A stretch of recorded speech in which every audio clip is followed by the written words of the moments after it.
जय जय श्री हितहारिवंश। आप लोग लाडली जी की कृपा से श्री परम पावन महामहिम वृंदावन धाम पधारे, ये सौभाग्य की बात हुई। अब आगे के लिए प्रार्थना है कि हमारा एक एक क्षण प्रिया प्रीतम के चिंतन में जाए, उनके नाम में जाए, सोई जीवन की सार्थकता है।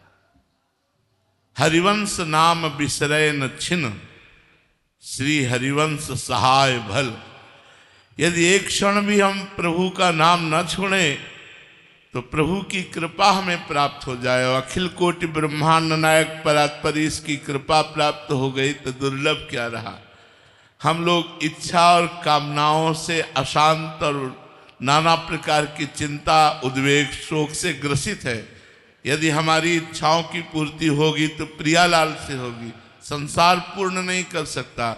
इसलिए सब सोहित निष्काम मति श्री वृंदावन विश्राम श्री राधा वल्लभ लाल को हृदय ध्यान मुख नाम।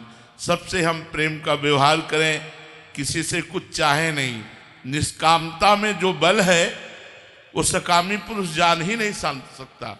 निष्कामता में एक आकर्षण होता है। निष्कामता भगवान का स्वरूप है।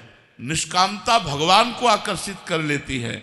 जो चाह है वो नीचे गिराती जाती है और जो अचाह है वो ऊपर उठाती जाती है। यदि हम निष्कामता को स्वीकार करें, सबसे प्रेम का व्यवहार करते हुए और हृदय से प्रिया प्रीतम का ध्यान, मुख में नाम, तो हमारा जीवन सार्थक हो जाए। सबसे प्रार्थना है, कोई नशा मत कीजिए, कोई गंदे आचरण मत कीजिए, खूब नाम जप कीजिए, स्वस्थ रहिए, प्रसन्न रहिए। पंकज जी कोटा से। राधे राधे राधे महाराज जी। महाराज जी, लोग तीर्थ स्थान पर तीर्थ याटन करते हैं, जबकि भगवान सभी जगह हैं, कन कन में हैं, तो धार्मिक स्थलों पर जाना चाहिए या नहीं महाराज जी? मेहंदी में लालिमा होती है ना, पर मेहंदी के पूरे पेड़ को चीर डालो, कहीं लालिमा दिखा दो तुम तुम्हें समझे नहीं ना। उसकी एक प्रक्रिया है ना। उसके पत्ते तोड़िए, उसको बांटिए, बांट के लगाइए, आधा घंटा लगा रहने दीजिए, फिर धो दीजिए। तो आपको दूध में घी है, पूड़ी पका सकते हो, लेकिन घी है उसी में। उसकी एक प्रक्रिया है। उसको दही बनाओ, मंथन करो, मक्खन निकालो, फिर उसको तप्त करो, तब वो घी बन जाएगा। समझ रहे ना। ऐसे परमात्मा सर्वत्र है। चीर फाड़ डालो किसी को कहीं भी अगर मिल जाए तो बताओ। उसकी प्रक्रिया है साधना के लिए हमें पवित्रता चाहिए। तो हम भगवान के परम पवित्र दिव्य स्थानों में जाते हैं, हरिद्वार, काशी। इनमें हमें पवित्रता मिलती है। जब हमारा हृदय पवित्र होता है तो हमारे अच्छे भाव होते हैं, तो वो भाव भगवान को समर्पित हो जाते हैं और हमें भगवान का अनुभव हो जाता है। जब हमारा भाव बन जाए ना, तो हम कुत्ते से भी भगवान प्रकट कर सकते हैं। हमारा भाव बन जाए तो हम ईंट से भी भगवान प्रकट कर सकते हैं। हमारा भाव ना बने तो भगवान में भी भगवान नहीं दिखाई दे रहे। दुर्योधन का भाव नहीं है भगवान के प्रति। तो श्री कृष्ण को एक बहुत विद्वान प्रवीण यदुवंशी समझता, वो भगवान नहीं मानता। दुर्योधन भगवान नहीं मानता। जब भगवान ने विराट रूप दिखाया तो बंदी बनाने की कोशिश की। वो भगवान को मनुष्य मानता रहा, कभी भगवान नहीं माना। तो बात समझ में नहीं। ये जो तीर्थ बने हैं ये पावर है, अध्यात्म के पावर है। जैसे गंगा जी नहा के आप देखो कैसा लगता है, एकदम फ्रेश, लेकिन नियमानुसार। अब गए कुल्ला कर रहे हो, थूक रहे हो और मल रहे हो, साबुन लगा रहे हो, कोई अनुभव नहीं होगा। गए साष्टांग दंडवत किए, माथा में जल रखा और गए चुपचाप 5, 7, 11 डुबकी लगाई, एकदम बाहर हो गए। देखो एकदम आनंद आएगा। वृंदावन आए हो, परिक्रमा लगाओ, बिहारी जी के दर्शन करो, किसी का दिया हुआ कुछ खाओ मत, रजरानी लगाओ, नाम जप करो। जब जाओगे तो एक अच्छा अनुभव होगा, एक आनंद अनुभव होगा। अब यहीं आओ, इधर उधर सब गंदगी करो, तो जब जाओगे तो कुछ हाथ नहीं लगेगा।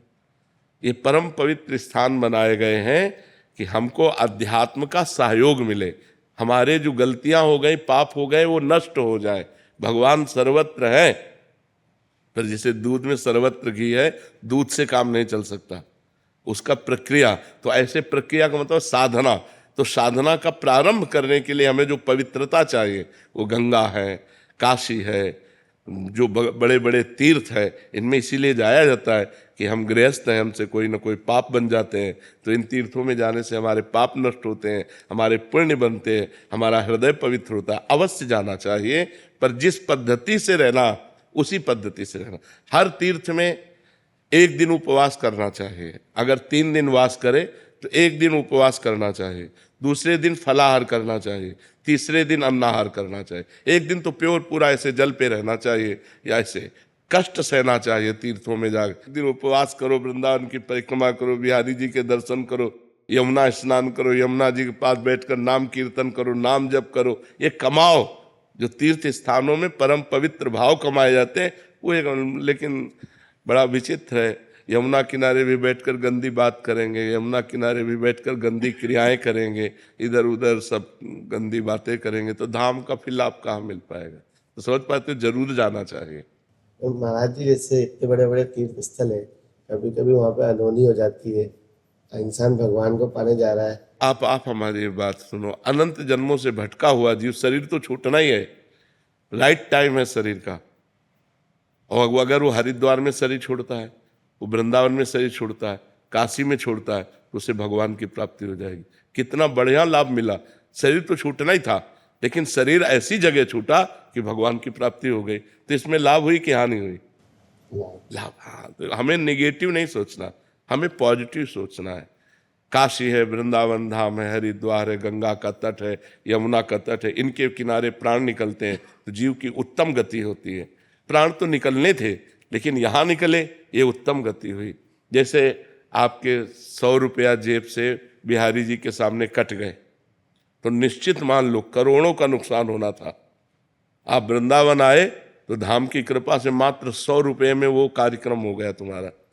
अब वो अगर तुम पॉजिटिव नहीं सोचते तो नेगेटिव सोचकर चलोगे, तुम आए ना तो तुम्हारा मंगल हो गया। करोड़ों का नुकसान भगवान ने 100 रुपये में निपटा दिया।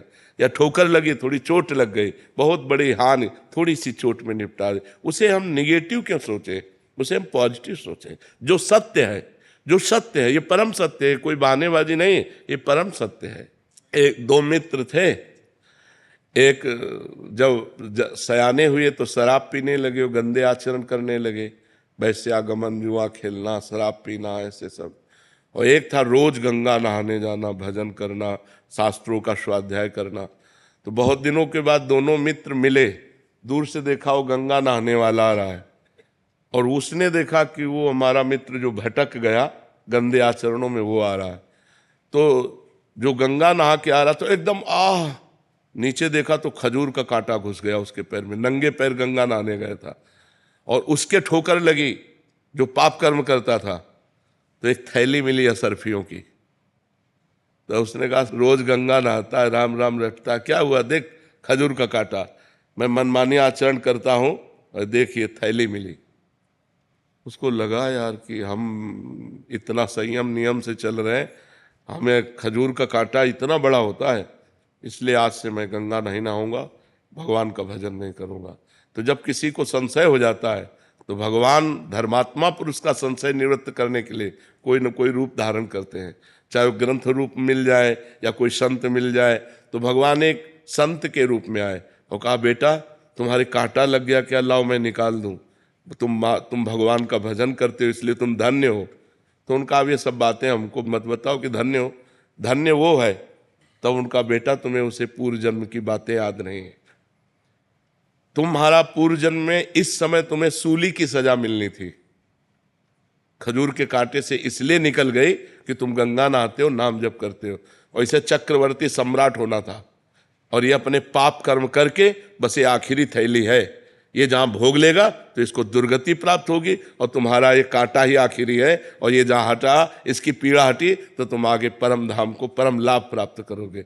तो कभी कभी वर्तमान की घटनाओं में हम लोग भगवान पर अश्रद्धा कर लेते हैं, पॉजिटिव बात हम सोचे, नहीं तो हमें भगवान की इस मंगल में विधान में अश्रद्धा हो जाएगी, नहीं हो जाएगी। सलोनी जी गुरुग्राम से। राधे राधे गुरुदेव। राधे राधे महाराज जी। महाराज जी, जैसे कि आपके श्रीमुख से सुना है कि माया भगवान की ही शक्ति है जो भक्ति की परीक्षा लेती है। महाराज जी, तुलसीदास जी परीक्षा का तात्पर्य है वो हमारे विपरीत भावनाएं पैदा करती है। बस हम चलना चाहते हैं अच्छे मार्ग में, वो गलत की तरफ आकर्षित कर रही। हम प्रभु से प्यार करना चाहते, वो रुपया से प्यार करवाना चाहती, वो किसी शरीर से प्यार करवाना चाहती, किसी संबंधी से प्यार कराना चाहती। हम चाहते हैं प्रभु मिल जाए, वो चाहती है कि मान प्रतिष्ठा मिल जाए, रुपया मिल जाए। ये उसकी फेंकने की है, वो हमारे सामने ये सब फेंकती है। अगर हम सच्चे उपासक हैं तो इनको रौंदते हुए आगे बढ़ जाएं, अगर कच्चे हैं तो इन्हीं में खेलने लगेंगे। ये माया का कार्य है कि हमारे सामने प्रलोभन फेंकती है। ये भक्ति का कार्य है कि हम वैराग्यवान होकर भगवान की तरफ चलें, अपने लक्ष्य की तरफ चलें। समझ पा रहे हैं आप? महाराज जी, आपका प्रश्न था कि हम प्रभु की शरण में हो जाते हैं फिर भी माया हम पे हावी क्यों होती है? क्योंकि प्रभु की ही तो है ना। मम भक्ति ममैवांशो और मम माया, तीनों भगवान की तो है। हम भी भगवान के हैं, माया भी भगवान की है। तो घर के ही घर की बात कर रहे हैं, उसके कोई विपरीत थोड़ी है। किसी और दैवी माया, किसी और देवता की थोड़ी है कि हम भगवान की भक्ति करें, हमारी परीक्षा ले। नहीं, घर की सामग्री है। पर आप प्यार किससे करते हैं ये देखना होगा आपको। घर में ही सब सामग्री रखी है, घर के ही सब जन है, पर प्यार किससे करते हैं? भगवान कहते हैं ममैवांशो जीवलोके, अय जीव तू मेरा अंश है। और भगवान कहते हैं मम माया दुरत्यया ममैवांशो और मम माया और मम भक्त्या, मेरी भक्ति। तो सब कुछ भगवान का ही तो है। तो हम जब सब कुछ भगवान का जान लेंगे तो माया रहेगी ही नहीं। जब हम कुछ अपना मानते हैं, कुछ पराया मानते हैं, तो माया रहती। मैं और मोर तोर तय माया। नहीं, माया नाम की चीज नहीं है। माँ माने नहीं या माने जो, जिसकी सत्ता ही नहीं उसे माया कहते हैं। सब कुछ भगवान का है। नाथ सकल संपदा तुम्हारी, मैं सेवक समेत सुतनारी। तो माया है ही नहीं, कोई बंधन नहीं, कहीं बंधन नहीं है। मेरे प्रभु, मैं प्रभु का दास, सब कुछ प्रभु का, सब में प्रभु, कहाँ माया? और जहां मैं और पराया, मैं मोर तय तोर, वही माया लागू हो जाती है। गुरुदेव भगवान, जैसे मन गिरा देता है उस टाइम प्रभु रक्षा क्यों नहीं करते या बल क्यों नहीं देते?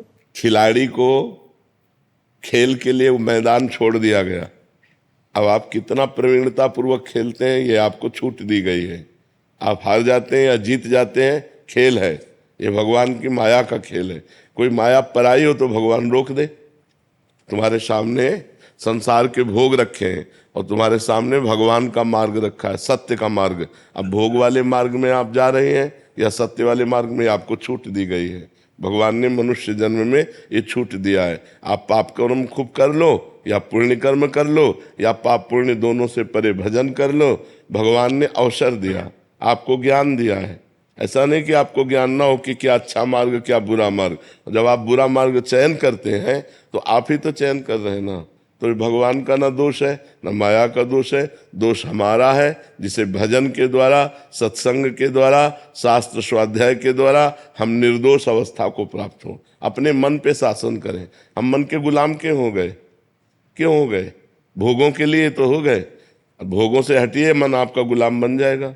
तो देखो, सुधार हमको अपना करना है, ना कि हमें माया पर लांछन देना है, ना भगवान पर लांछन देना है।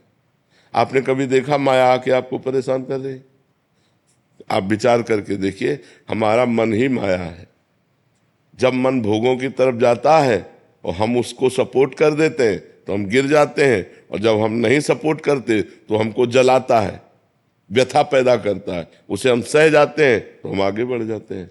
उस व्यथा को सहना है जब मन को हम ना बोलते हैं और वो हमें जलाता है। अगर हम उस जलन को सह गए, भगवान ने कहा है मात्रा स्पर्शास्तु कौन्ते शीतोष्ण सुख दुखदा आगमा पाइनो अनित्यास्तास्ति तिक्षस्व भारत। हे भारत, ये आने जाने वाले सुख दुख काम क्रोध आदि, इनको तुम सहो। जो सह जाता है वो भगवान को प्राप्त कर लेता है, जो सह नहीं पाता, भोग लेता है, वो माया को प्राप्त होता है, वो बार बार जन्म मरण को प्राप्त होता है। मुझे भगवान बहुत डर लग रहा है कि आप छोड़ न दे, गलतियां हो जाए तो। आज तक की सारी गलती की नाम पकड़े रहो, नाम। अगर नाम पकड़े रहोगे तो गलतियां भी जो हो गई हैं वो नष्ट हो जाएंगे, आगे होने की संभावना नहीं रहेगी। वर्तमान में जो हमारी कमजोरी वो ठीक हो जाएगी। खूब नाम जप करो, नाम जप करो। सुदीप जैन जी दिल्ली से। राधे राधे। राधे राधे महाराज जी। महाराज जी, इस संसार में व्यक्ति द्वारा प्राप्त की जाने वाली अधिकांश सफलता आत्म परीक्षण का नतीजा है, ना कि केवल योग्यता या चरित्र का। महाराज जी, क्या ये बात परमेश्वर के राज्य में भी सत्य है? नहीं, आप कैसा, आपकी बात हम अभी समझ नहीं पाए, क्या कहना चाहते हैं?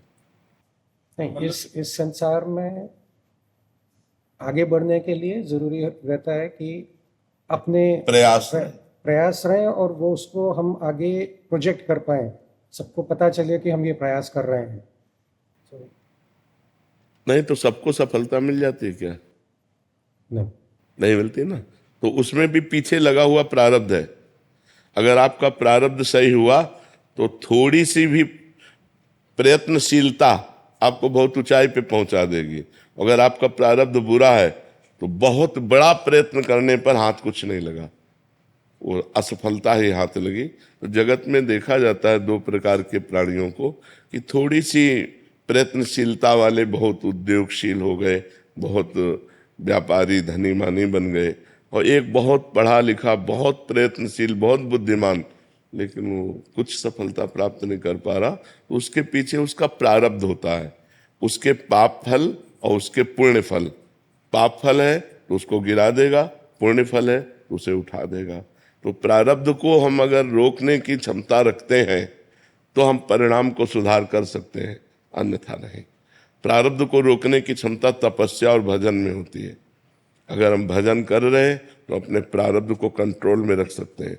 आया है बुरा प्रारब्ध, हम उसे शासन में ले सकते हैं, हम उसका परिवर्तन कर सकते हैं, क्योंकि मनुष्य जन्म है ना, हम नए भाग्य की रचना कर सकते हैं भगवान के भजन से। तपस्या का तात्पर्य है अपने धर्म में चलने पर जो हमें ताप मिलता है, जो हमें कष्ट मिलता है, उसको सह जाना ही तपस्या कहते हैं। तो आप समझ पा रहे हैं?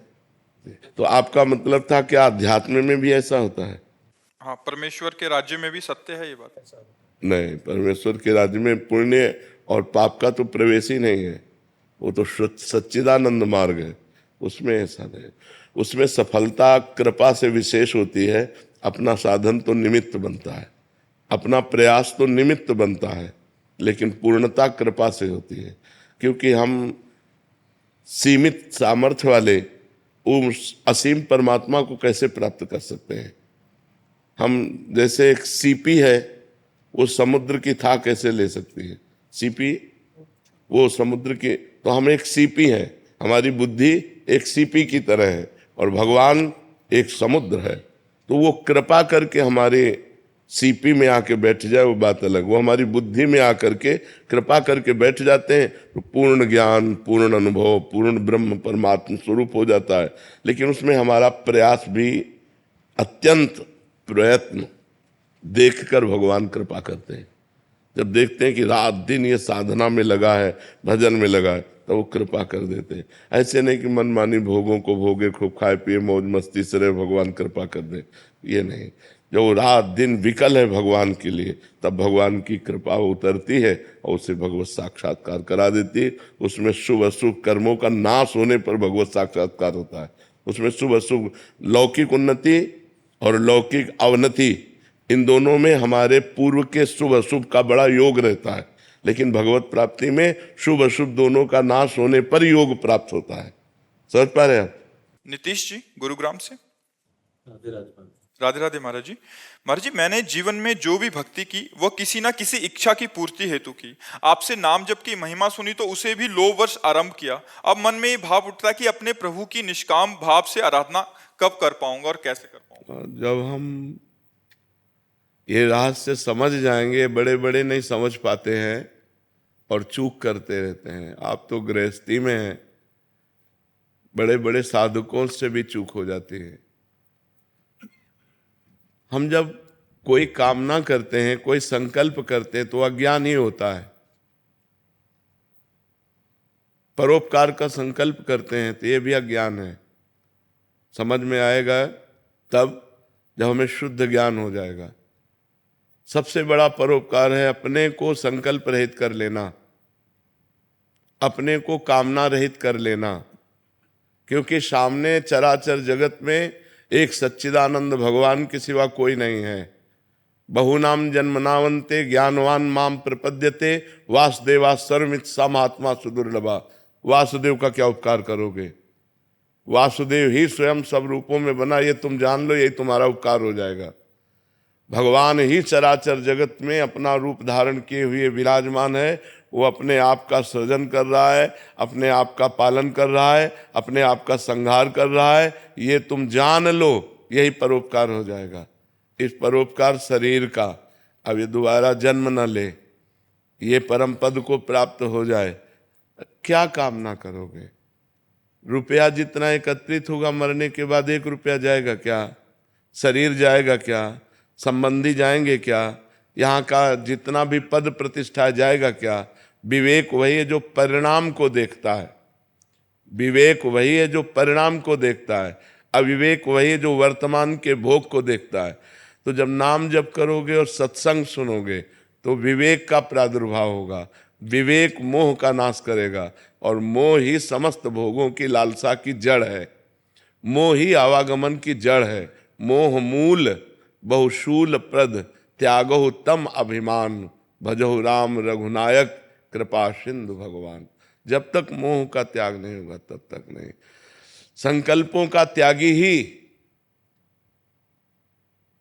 ज्ञानी है, भक्त है, योगी है। कोई संकल्प नहीं। यंत्रवत शरीर से गुणानुगुण वर्तनते, चेष्टाएं हो रही, लेकिन संकल्प का त्यागी जब तक नहीं है तब तक बंधन है। संकल्प का बंधन है। किस बात का संकल्प? एक परमात्मा ने संकल्प किया, उसी संकल्प में आप अपना संकल्प मिला दीजिए। एकोहम बहुश्यामा। उस परमात्मा ने संकल्प किया, एकोहम बहुश्यामा, मैं एक बहुत रूपों में हो जाऊं, वही तुम हो, तत्त्वमसि। किस बात का संकल्प? कैसा संकल्प? क्या परोपकार? क्या उद्धार? खेल हो रहा है, आप प्रश्न कर रहे हैं, इधर से उत्तर हो रहा है। वही प्रश्न करता है, वही उत्तर देने वाला है। केवल द्वैत की लीला हो रही है। विराजमान तो एक है, एक वो ब्रह्म द्वितीयो नास्ति, दूसरा कोई है नहीं। किसको उपदेश करे? तो जैसे प्रश्नकर्ता लीलावत प्रश्न कर रहा है, ऐसे उत्तर के रूप में भी लीलावत उत्तर हो रहा है। लेकिन प्रश्नकर्ता और उत्तरकर्ता दोनों एक ही हैं, किंचन मात्र भी अंतर नहीं है। वही परमात्मा प्रश्न करता है, वही परमात्मा उत्तर दे रहा है। बस केवल लीला द्वैत की हो रही है। तो जब तक कामनाएं हैं, संकल्प हैं, तब तक परमात्मा साक्षात्कार नहीं है। किसी भी सिद्धांत से चलोगे तो कामना और संकल्पों का त्यागी ही सन्यासी है, योगी है, भक्त है, प्रेमी है। हमारा कोई संकल्प नहीं, हमारी कोई कामना नहीं। प्रभु इस शरीर से जो चेष्टा करा रहे हैं वो निमित्त मात्र केवल है। केवल चेष्टा हो रही, संकल्प नहीं। प्रभु जगत उद्धार की चेष्टा करा रहे हैं, प्रभु जगत को सुख देने की चेष्टा करा रहे हैं। वो करा रहे हैं, यंत्रवत शरीर से हो रहा है, मैं करता नहीं हूं। और जब संकल्प होता है तो मैं करता होता है, और जब करता होता है तब अज्ञान होता है। अहंकार विमूढ़ आत्मा करता हमिति मन्यते। मैंने ऐसा किया, मैं ऐसा करूंगा, मैं ऐसा कर रहा हूं, यही त्यागने के लिए हम परमार्थ पथ के पथिक बने हैं। वो ऐसा करवा दिया, वही करवा रहा है। वही जो भक्त है वो भगवान को देखता है, जो ज्ञानी है वो गुणों को देखता है। गुणानुगुण वर्तन्ते मनुष्या पार्थ सर्वसा। इसलिए और आगे बढ़ो। जब भजन करके आगे बढ़ोगे तब सब कामनाएं अपने आप क्षीण हो जाएंगी। जी, किसी भी संकल्प की पूर्ति या अपूर्ति में क्या ज्ञानी को दुख या क्लेश होता है, या हर्ष या? संकल्प ही नहीं होता तभी तो ज्ञानी होता है। संकल्प तो अज्ञान की धरा में होता है, संकल्प ही नहीं होता है। और उसके द्वारा जो करवाया जा रहा है उसमें उसको क्लेश होगा? नहीं, न सुख न क्लेश, न, नहीं, बिल्कुल नहीं। न कोई सुख है और न कोई उसको दुख है। वो सुख दुखे समय कृत्वा लाभा लाभो जया जयो। जय और पराजय में, सुख और दुख में, लाभ और हानि में समान समान जिसकी वृत्ति वही जीवन मुक्त महापुरुष है, जिसकी समान समता में वृत्ति है। निरपेक्षम मुनिम शांतम निर्वैरम समदर्शनम तब अनुब्रजाम्यहम नित्यम पुयत्यंगुरेणु भी, जो किसी की अपेक्षा नहीं रखता, जो मननशील है, जो हर समय द्वंद्वों से परास्त नहीं होता, द्वंद्वों में विजय को प्राप्त होकर शांत रहता है। शांतम समदर्शनम, सब जगह एक ही परमात्मा को देख रहा है। निर्वैरम, कहीं किसी से कोई राग नहीं, कोई द्वेष नहीं, कोई वैर नहीं, ऐसा महात्मा होता है जहाँ किंचन मात्र भी कोई संकल्प नहीं, कोई विकल्प नहीं। इस बात को हमें समझना होगा, इस बात को हमें समझना होगा कि हमें किसी का उद्धार नहीं करना है। सब भगवान विराजमान है, ये हमें देखना है। सब ब्रह्म विराजमान है, ये हमें देखना। सर्वम खलमिदम ब्रह्म ने नानास्ति किंचन, इनका उद्धार नहीं करना है। कब हमारी दृष्टि ऐसी हो जाती है कि ये सब इनका उद्धार करेंगे? जब स्थूल सूक्ष्म कारण तीनों शरीरों का त्याग हो जाता है। जीते जी जीवन मुक्त, देह सहित होने पर भी देह रहित विदेह, तब ये संसार चक्र से मुक्त हो जाता है। इसमें डट के भजन की आवश्यकता है, एकांत सेवन की आवश्यकता है। अपनी नाम प्रतिष्ठा और समाज प्रियता से बच करके जो एकांत सेवन करता है वही इस रहस्य को जान पाता है, नहीं इसी में फंसा रहता है। समाज उद्धार नहीं हो रहा है, समाज उद्धार पहले ही हो चुका है। ये सब भगवान है। हमको अपनी दृष्टि में भक्त देखता है, उमा जे राम चरण रत विगत काम मद को निज प्रभुमय देखें जगत। ये हमारी दृष्टि है, हमारी दृष्टि। निज प्रभुमय देखें जगत, कैसन करे विरोध, मेरा प्रभु ही सब रूपों में। तो बोले फिर ये क्या कर रहे हो?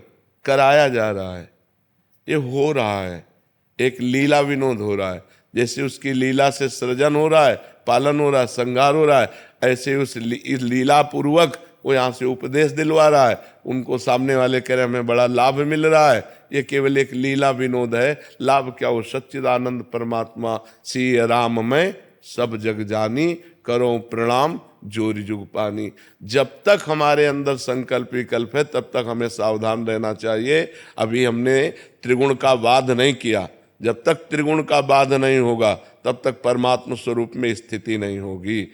अपनी स्थिति को ब्रह्मबोध में लाए और जीवन मुक्त अपने को बनाए तो सब जीवन मुक्त है, दूसरा कोई है ही नहीं। जब तक ये ज्ञान नहीं होगा तब तक बात नहीं बनेगी। अब लीला में नहीं बताया जाता कि जैसे लीला में अभिनय राजा का कर रहा है तो पूरा राजा का ही रोल कर रहा है। वो थोड़ी कहेगा कि भाई पहले हमसे प्रार्थना सुन लीजिए, मैं राम कुमार नाम का एक आदमी हूँ और मैं आपके सामने 2 घंटे राजा का रोल कर रहा हूँ, ऐसा नहीं कहेगा। वो सीधे राजा के अदब से आएगा, तभी तो समाज को आकर्षित करेगा। ऐसे यहाँ रोल हो रहा है, कोई पापी का रोल कर रहा है, कोई पुण्यात्मा का रोल कर रहा है, कोई उपदेशक का रोल कर रहा है, कोई उपदेश सुनने का रोल कर रहा है। वो एक ही परमात्मा है। वासना वासुदेवस्य वासितम भुवनत्रयम सर्वभूत निवासोस्मि वासुदेव नमोस्तुते। वो एक वासुदेव परमात्मा विराजमान है। जब तक ये ज्ञान नहीं हुआ तब तक वो अज्ञानी है। मत्ता परतरम नान्यत किंचिदस्ति धनंजय। हे धनंजय, किंचन मात्र भी मेरे सिवा और कुछ नहीं है। यही हमें जानना है, हमें जानना है। हम सेवक हैं, हम शिष्य हैं, हम अज्ञानी हैं, हमें जानना है। और जब हम जान गए तो जानत तुम्हें तुम्हें हो जाए। वो ब्रह्मविद हो गया। ब्रह्मविद, जो ब्रह्मविद है वो ब्रह्मयु भवति। ब्रह्मविद ब्रह्मयु भवति। और जब ब्रह्मयु भवति तो सर्वं खलमिदं ब्रह्म, सब कुछ ब्रह्म है, सब ब्रह्ममय। किसको? उपदेश के। उसके अंदर उपदेश का भी संकल्प नहीं होता। प्रश्नकर्ता से प्रश्न हुआ, उपदेश शुरू हो गया। जो हुआ उसमें वो करता नहीं है, हो रहा है। स्वाभाविक गुणानुगुण वर्तनते, गुणों से गुण हो रहा है। पर यहाँ तक पहुँचने के लिए बहुत भजन की आवश्यकता है।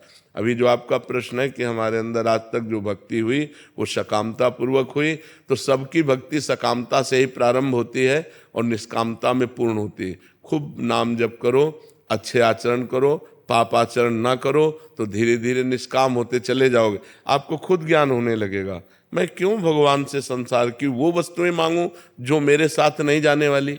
मैं क्यों मांगूं भगवान से वो वस्तुएं? क्यों मांगूं जिनके द्वारा हमारा कोई लाभ नहीं मिल रहा? अभी मैंने भगवान से मांगा कि हे नाथ मेरा एक काम बन जाए, और शाम के मर गए। तो हम ये मांगते कि हे नाथ आप मिल जाते, आपका भजन बन जाए। हे नाथ मैं ऐसा समय हमें दो कि अभी तक तो मैं प्रपंच में व्यतीत करता रहा, अब मैं आपका भजन कर लूं, अब आपको पुकारूं, आपका चिंतन करूं। प्रभु मेरे को वो क्षमता दीजिए जिससे मैं आपके संतों की सेवा कर सकूं, आपके भक्तों के संग कर सकूं, आपका नाम जप कर सकूं और आपके लिए अपने कर्तव्य कर्म को करूं। किसानी, व्यापार, नौकरी, समाज सेवा, चाहे जिस पद में हो, चाहे जो जिस नेता पद में हो, वो सब समाज सेवा है। वो भगवत भक्ति के भाव से करे तो वो भगवान को ही प्राप्त होगा। जब युद्ध करते हुए भगवान को प्राप्त हुआ जा सकता है तो सेवा करते हुए क्यों नहीं। मां मनुष्मर युद्ध च भगवान करे, मेरा स्मरण करते हुए युद्ध। तो युद्ध का तात्पर्य अपने कर्तव्य का पालन पोषण। भगवान अगरबत्ती वाली पूजा से उतना प्रसन्न नहीं होते जितना समाज सेवा से प्रसन्न होते हैं। यदि आप अपनी बुद्धि को शुद्ध रखें और जो आपको अधिकार मिला है, सबको अधिकार मिला है, जैसे कोई किसी का पुत्र है, कोई किसी का पति है, कोई किसी का भाई है, तो ये अधिकार ही तो है। हम अपने भाई से कैसा व्यवहार करें।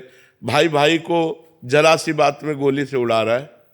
अरे यार, लक्ष्मण जी को जब वीर घातनी शक्ति लगी तो भगवान राम गोद में रख करके लक्ष्मण जी को रो रहे हैं और कह रहे हैं अगर मैं ऐसा जानता कि भाई से विछोह होगा तो मैं पिता की आज्ञा नहीं मानता। आप विचार करो ये क्या बुद्धि भ्रष्ट हो रही है।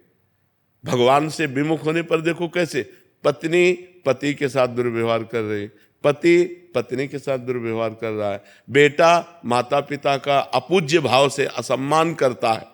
आप विचार करो, जो हमारे भगवान के समान वेद हमारा कहता, उपनिषद कहता है मातृ देवो भव, पितृ देवो भव, अतिथि देवो भव, कहाँ हमारी बुद्धि चली गई। तो हम खूब नाम जप करें, गंदे आचरणों का त्याग करें और इसी जन्म में भगवत प्राप्ति करें, अपने स्वरूप का बोध प्राप्त करें। नहीं तो कोई गुंजाइश नहीं, अब सुअर कुत्ता बनना पड़ेगा। अगर मनुष्य जन्म प्राप्त होकर आपने भजन नहीं किया और केवल कामनाओं में ही फंसे रहे तो पक्का समझ लो नाली का कीड़ा, सुअर कुत्ता, भूत प्रेत क्या बनना पड़े कुछ पता नहीं। हम ही लोग बने हैं, कोई दूसरा नहीं बना। इसलिए होश में रहो, मनुष्य जीवन देव दुर्लभ है, इसको भगवत प्राप्ति के द्वारा पूर्णता करो। मनुष्य जीवन का परम लाभ भजन है, जितना भजन करोगे उतना ही आनंद में रहोगे। आस्था जी पटना से। राधा वल्लभ श्री हरिवंश। श्री हरिवंश महाराज जी। महाराज जी, हमारे माई श्यामा जी को राज में माई का क्या संदर्भ है? सखी, निकुंज में सखी को संबोधन किया था, जैसे एरी सखी, ए माई, माई का संबोधन सखी है। देखो माई सुंदरता की सीमा, ए सखी देखो हमारी स्वामिनी जो सुंदरता की सीमा है। सखी संबोधन उसी को माई कहा गया। देखो माई सुंदरता की सीमा। दूसरा पद, देखो माई अबला के बल राशि, अति गज मत निरंकुश मोहन, निरखी बंधे लट पासी। देखो माई अबला के बल राशि। तो माई शब्द का मतलब होता है सखी, सखी संबोधन है। तो जो हमारे माई श्यामा जू को राज, हमारे सखी जू श्यामा जू को राज, माई का संबोधन सखी। हम सखियों का जो स्वामित्व है वो लाडली जू से है। राहो को काहू मने दिए, मेरे प्राणनाथ श्री श्यामा, शपथ करो तृणिए। कोई कहीं भी मन लगाओ, लेकिन मेरे प्राणनाथ, हम सखियों के प्राणनाथ श्री श्यामा जी हैं। इसलिए माई शब्द का संबोधन सखी, सहेली, माई, ये सब एक ही शब्द के पर्यायवाची शब्द हैं। शुभम तिवारी जी। राधा वल्लभ श्री हरिवंश। श्री हरिवंश महाराज जी। महाराज जी, सफलता क्या है? सफलता का मूल मंत्र क्या है? क्या हमारी मानी हुई मान्यता की पूर्ति ही सफलता? मनुष्य जीवन के बंधन से मुक्त हो जाना सफलता है। ये जो मनुष्य जीवन है, मना खष्टान इंद्रियाणी प्रकृति स्थान कर्षति, जो मन 5 ज्ञानेंद्रियों के साथ भोगों में जा रहा है और भोग हमें परास्त कर रहे हैं, इससे मुक्त हो जाना। जो हम जन्म मरण के बंधन में विवश होकर जा रहे हैं, इससे मुक्त हो जाना। काम क्रोध लोभ मोह मद मत्सर, इन पर विजय प्राप्त कर लेना। तो ये मनुष्य जीवन के बंधन से मुक्त हो जाना भगवान की प्राप्ति करना ये सफलता है। और इसका मूल जो मंत्र है वो भगवान का नाम है, क्योंकि उसी से बुद्धि शुद्ध होगी, उसी से पाप नष्ट होंगे, उसी से आपको आत्मबल मिलेगा, तभी आप इस मार्ग में चल पाएंगे। तो प्रेम मूल यह नाम है। प्रेम का मूल, ज्ञान का मूल नाम ही है। जितना जो नाम जप करता है उतना ही ज्ञानी हो जाता है, उतना ही प्रेमी हो जाता है, उतना ही वो संसार से विजय प्राप्त कर लेता है। और भजन नहीं है तो केवल बुद्धि का विलास मात्र है, वो माया पर विजय प्राप्त नहीं कर सकता, वो इन विकारों पर विजय प्राप्त नहीं कर सकता, वो इन विकारों में ही बार बार गिरता रहेगा। समझ पा रहे हैं आप? नाम जप की चाह कैसे प्रकट होती है? नाम जप से ही हो जाती है। जब हम बार बार नाम जप करते हैं तो हमारी चाह भी नाम ही प्रकट कर देता है। नाम जपने वाले को कुछ भी और अन्य साधन की जरूरत नहीं, वही चाह प्रकट कर देगा, वही रुचि प्रकट कर देगा, भगवान के मिलन की चाह पैदा कर देगा, भगवान को मिला देगा। सुमिर पवन सुत पावन नामू, अपने बस कर राखे रामू। भगवान के नाम के बल से हनुमान जी ने भगवान को अधीन कर लिया। भगवान के भजन में बहुत बल है। बड़े बड़े सिद्ध संत हुए भगवान के नाम जप से हुए। सब कुछ नाम जप ही प्रकट कर देगा। आप केवल नाम जप करके देख लो। इस जन्म में एक नियम ले लो कि मैं भगवान का नाम जप नहीं छोड़ूंगा, फिर आप मिलना, देखो आपका परिवर्तन कितनी जोर का होता है। सब ठीक हो जाएगा, सब ठीक हो जाएगा। अरे समझो, हम बार बार उदाहरण देते हैं कि जो राम नहीं कह पाते थे, राम राम नहीं बोल पाते थे, वो मरा मरा उच्चारण किया। वो इतना बड़ा ग्रंथ है वाल्मीकि रामायण, और संस्कृत से है। आप सोचो, उन्होंने संस्कृत से हमारे इतिहास की रचना कर दी और ब्रह्म ऋषि पद पे पहुंच गए। कोई दूसरा साधन नहीं था, केवल नाम का साधन था। केवल भगवान के नाम से ध्रुव संगलान जप्यो हरिनाऊ, पायो अचल अनुपम ठाऊं। ध्रुव ने ग्लानि युक्त होकर, माता ने थप्पड़ मार के, तुम पिता के सिंहासन पर बैठने के तब अधिकारी हो गए जब मेरे गर्भ से, जो भी माता थी ना, उसने 2 पत्नी थी, सुनीति और सुरुचि। तो सुनीति के बेटा थे ध्रुव, सुरुचि को अच्छा नहीं लगा, तो ध्रुव संगलानि, ग्लानि युक्त होकर भगवान का नाम जप किया तो अनुपम ठाऊं। आज भी जो ध्रुव को पद मिला है वो किसी महात्मा को नहीं मिला। 5 वर्ष का बालक ठान लिया नाम जप, भगवान की प्राप्ति कर ली। प्रहलाद जी ने नाम जप के बल से बड़ी बड़ी विपत्तियों को पार किया। तो हम नाम जप करें, नाम जप में बड़ी सामर्थ्य है जी। राधे राधे महाराज जी। महाराज जी, अभी तक सब अच्छा चल रहा था, अचानक से रास्ता भटकने लगी, गुस्सा इतना आने लग गया है कि सबसे चिढ़ हो गई है। महाराज जी, श्री जी में लगे रहने का मन करता है, उन्हीं के बारे में सोचने का मन करता है, बट गुस्से के कारण महाराज जी कह रहे हैं कि कुछ दिन गुस्सा क्यों आता है? गुस्सा प्रभु जैसे तिलक लगा लिया माथे पे, तो घर मतलब मायके वाले बोलते ओ पाखंड, उबासी ले रही हो तो बोलते हो, जैसे आपने बोला कि राधा राधा, सब में राधा राधा बोलो, ओहो ड्रामा, तो ऐसे ऐसे बोलते हैं सब। हाँ, बिल्कुल बिल्कुल बिल्कुल। तो हम आपको एक उपाय बताएं। रज जैसे लेके आप गीली करके लगाते हो, वैसे सूखी लगा लो। समझ रहे हो? नहीं, एक बात कह रहा हूं, जैसे बचना हो ना कि लोग हमको ना कहें, तो हमें अपना काम बनाना है। ऐसे लगे अंदर ही अंदर राधा जप करें। अंदर अब हम जब क्या कर रहे हैं तुम्हें क्या पता, किसी को क्या पता। तो अगर हम व्यवहार में झगड़ा ना करना चाहें, अब जैसे अब हम तिलक लगाए हैं, आपका पति ही आपका विरोध करने लगे, तो हमें लगता है अच्छा नहीं रहेगा। हमें वो तिलक गुप्त लगा लेना चाहिए। सूखी रज को जब हम गीली करते हैं ना, तो गीली ना करें, सीधे वही बट्टी लेके ऐसे अगर करें तो तिलक तो लग गया और तिलक दिखाई भी नहीं दे रहा है। तो हमें लगता है जैसे पति हैं, ससुर हैं, सास हैं, घर के जन हैं, अगर वो भक्ति विरोधी है तो हमें चाहिए गुप्त भक्ति करना चाहिए। हम उनको भी आदर करें, उनको भी प्यार करें, क्योंकि उनका पद है। जैसे पति है, वो हमें अपने मनोनुकूल चलाने की चेष्टा करेगा, हमको चाहिए उसके मनोनुकूल चले, हम उसकी वो बातें हटा दें जो बाहरी है। भक्ति अगर हम तिलक ना लगाएं, अगर हम कंठी ना बांधें और अंदर राधा राधा जप रहे हैं, तो क्या हमें भगवत प्राप्ति नहीं होगी? आप विचार करो, पक्का हो जाएगी, आप चिंता ना करें। अगर इससे विरोध होता है, वो आपको पाखंड कहते हैं, आपको चुभता है, तो आपके अंदर उनके प्रति क्रोध आता है, तो भक्ति बिगड़ी आपकी कि नहीं बिगड़ी? भक्ति बिगड़ गई कि नहीं बिगड़ गई? तो हमें वो चाल चलनी है जिससे हमारे परिवार में कलह न हो, अशांति न हो। जब कोई नहीं है तो हम माला लेकर के भले जप करें, अगर कोई है तो हम माला छुएंगे भी नहीं। हम दिखाना बिल्कुल नहीं है कि हमें भक्ति कर रहे हैं, क्योंकि जहाँ विरोध हो वहाँ ठीक नहीं तो आपको रोज गुस्सा आएगा तो आपकी भक्ति बचेगी नहीं। गुस्सा आ रहा है प्रभु जी बहुत। तो फिर भक्ति बचेगी कहाँ?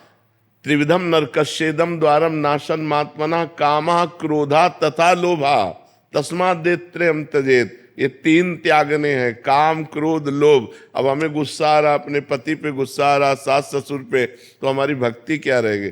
भक्ति गुस्सा नहीं सिखाती, भक्ति प्यार सिखाती है, भक्ति प्रेम सिखाती, भक्ति विग्रह नहीं करवाती, भक्ति मंडन करवाती, जोड़ती है। भक्ति जब भगवान को जोड़ लेती है तो इंसान को जोड़ने की क्या बात है? तो मुझे लगता है आपको सुधार करना चाहिए, उनको सुधरना नहीं, आपको सुधरना है। आप भक्त हो, आप बात समझ सकते हो, वो भक्ति का विरोध करते हैं, वो भक्त की बात नहीं समझ सकते। आप वो आचरण करो जिससे परिवार वालों को क्षोभ ना हो। पति को कोई मतलब वो भी शरणागति है, 2 साल हो गए, मुझे 1 साल हो गया। तो जो मायके वाले ना, तो वो बड़ा परेशान सा लगता है। मायके वालों से क्या लेना देना है? मेन पॉइंट तो ससुराल वालों से है। तो मायके वालों से क्या लेना देना है? तो बोलते ना नहीं, अब हटो। जब ससुराल में आ गए तो मायके वाले क्या, मायके में थोड़ी रहना तो पति सास ससुर के बीच में, हमें वहां माहौल बनाना है। पर मायके वाले से तो कुछ भी कहते रहे, ऐसे करो। नरेंद्र सिंह रावत जी। श्री हरिवंश महाराज जी, महाराज जी, गुरु दीक्षा के लिए कब प्रयत्न करना चाहिए और दीक्षा होने के बाद किन किन बातों का? आज ही प्रयत्न कर लेना चाहिए, पता नहीं कल जिए कि न जिए।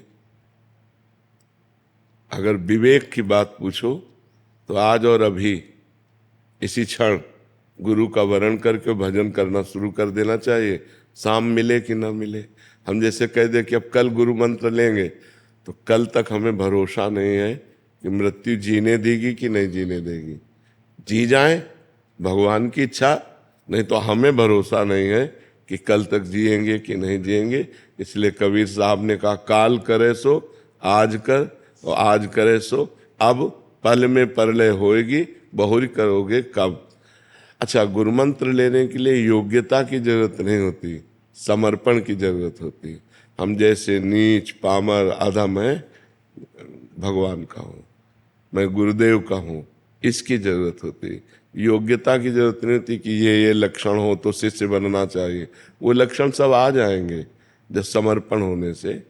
लोहा कभी सोना नहीं बन सकता, लेकिन पारस का कमाल, पारस छू गया तो सोना बन गया। ऐसे हम कभी सद्गुणी नहीं बन सकते। गुरु कृपा हो गई तो वो सद्गुण आ गए जिससे श्री कृष्ण रीझ गए, जिससे भगवान करुणा कर दिए, कृपा कर दिए, वो सद्गुण आ जाते हैं गुरु कृपा से। तो हमारा भाव ये होना चाहिए कि हमें बहुत शीघ्र गुरु का वरण करके नाम जप करना चाहिए। जितनी जल्दी भगवान कृपा करे हमें गुरुदेव मिल जाए और हम खूब नाम जप कर लें। मृत्यु के पहले अपना काम बना ले, जिस काम के लिए आए हैं। हम यहाँ भगवत प्राप्ति के लिए आए हैं। मानव जीवन अच्छे आचरण करके भजन करते हुए श्री कृष्ण प्राप्ति के लिए है। समझ पा रहे हैं?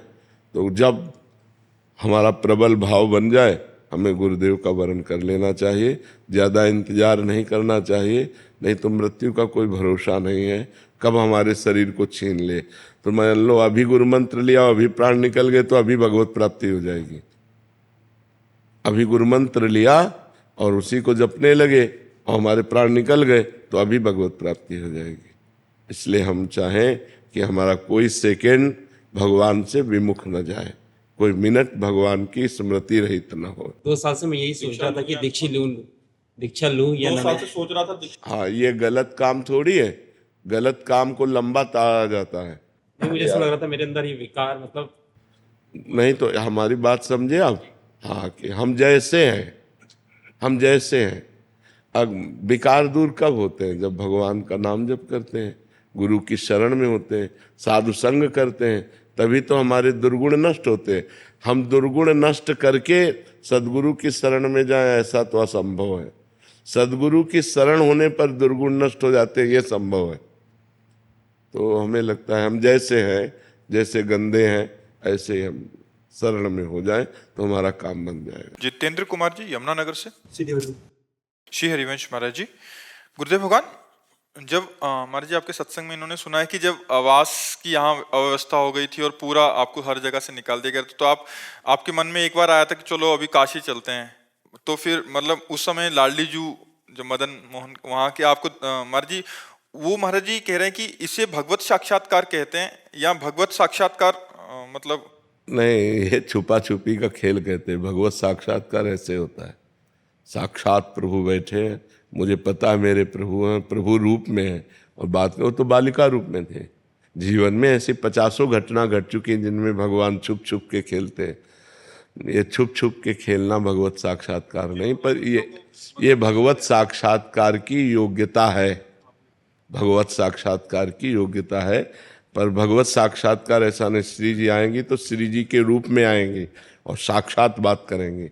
अभी वो बालिका के रूप में आई। श्री जी का जो स्वरूप है, जो सौंदर्य है, उसके लिए क्षमता भी तो चाहिए देखने की।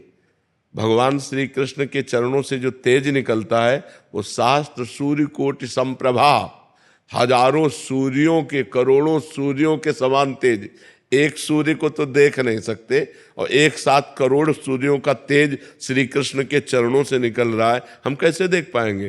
तो भजन करते करते क्षमता आती है उस महाप्रकाश, उस तेज पुंज परमात्मा को देखने की। वो दिव्य दृष्टि देते हैं, तब वो साक्षात्कार होता है। इसीलिए अपने भक्तों के साथ नॉर्मल रूप रख करके, लड़की का रूप रख लिया, बालक का रूप रख लिया, वृद्ध का रूप रख लिया, संत का रूप, तो अरे ये तो भगवान थे। जब चले गए तो अरे ये तो भगवान थे, ये तो श्री जी थी, पक्का श्री जी थी, और हृदय आनंद में लबालब डूब रहा है। अब वो धीरे धीरे क्षमता बढ़ती चली जाती है, फिर वो अपने रूप में आ जाती। अगर वो अपने रूप में आ जाए तो अभी प्राण निकल जाए। प्राणों की क्षमता नहीं कि देख सके।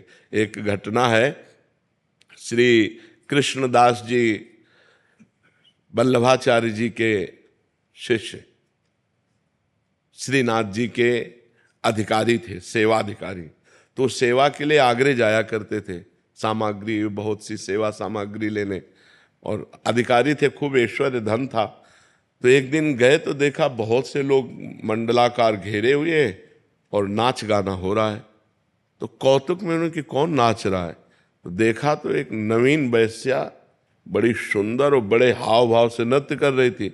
कोई 5 का नोट, कोई 10 का नोट जैसे ऐसे दे तो वो नजदीक लेने आती थी। कृष्णदास जी ने उस पर दया की कि संसारी लोगों को रिझा रहे, अगर ठाकुर को रिझा ले तो इसका जीवन कृतकृत्य हो जाए। तो उन्होंने स्वर्ण मुद्रा निकाली। जब स्वर्ण मुद्रा देखी तो भागती चली आई और आकर के अपने जो अदब करती है, अदब उन्होंने स्वर्ण मुद्रा दिया और कहा अगर हमारे डेरे पे नाचने आ जाओ तो तुमको 100 मुद्राएं देंगे सर। तो कहा आदेश करो, कहाँ तुम्हारा डेरा है? बोले हम अमुक जगह रुके हैं। तो अपने परिकर सहित गई। तो उनका तुम्हें यहाँ नाचना नहीं, केवल हमसे बात करनी। हमारे बादशाह हैं, अगर हमारे बादशाह के सामने तुम नाच दो तो तुम्हें 1000 मुद्राएं देंगे। अरे उनको बताओ कब? तो उनका अभी, पर 1 महीना हमारे साथ रहना होगा। तो उन्होंने जो उनके बजाने वाले थे उनको पर्याप्त मुद्राएं दी और वैश्या को लिया और आ गए। गिरिराज जी में जब ये हुआ कि कृष्णदास भंडारी जी, अधिकारी जी वैश्या को लेके आए तो सब गलत सोचने लगे। उन्होंने मानसी गंगा, राधा कुंड सब जगह स्नान करवाया और उसको पद सिखाया, जो आचार्यों के पद हैं, और भावभंगियाँ तो उसको आती ही थी। और एक दिन 1 महीने के बाद फिर ले गए, बोले आज अपने बादशाह के पास ले चलना हो, वैसे ही अदब से करना जैसे बादशाह से किया जाता है। श्रीनाथ जी गिरिराज जी में विराजमान थे, श्रीनाथ जी के सामने गए और देखो कहा क्या, आगरे से हम आपकी सेवा की वस्तु लाते हैं, इस बार ये सेवा की वस्तु लाए हैं, आप इसे स्वीकार करो। जे उसने जोहार करके प्रणाम करके और पद गाया और नाचा, और नाच करके जे ही ऐसे किया ते ही श्रीनाथ जी अपने रूप में, बस रूप देखा धड़ाम से गिरी, मर गए। कृष्णदास जी बोले काम हो गया, गई भगवान की भेंट, भगवान के पास गई। तो भगवान का रूप ऐसा है, सब कोई देख के सह जाए। दिन रात भजन करके कष्ट सहते हुए जब हृदय धीरे धीरे धीरे धीरे धीरे, तो भगवान दिव्य दृष्टि देते हैं। देखो अर्जुन पास रहते हैं, भगवान श्री कृष्ण के साथ खाते पीते हंसते मजाक करते हैं, लेकिन भगवान का स्वरूप जो है वो नहीं जानते। जब भगवान ने विराट स्वरूप दिखाने की बात कही तो दिव्य दृष्टि दी, मतलब अर्जुन श्री कृष्ण रूप देख रहे हैं,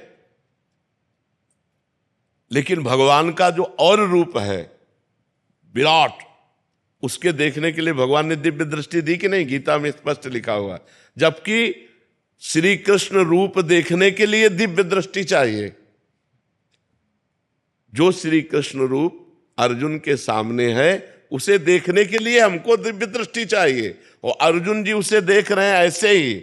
और अब उनको विराट रूप की जब दृष्टि मिली तो कांप गए महाराज। अर्जुन कांप रहे हैं, गीता में पढ़ के देख लो, थरथरा रहे हैं भगवान के विराट रूप को देखकर।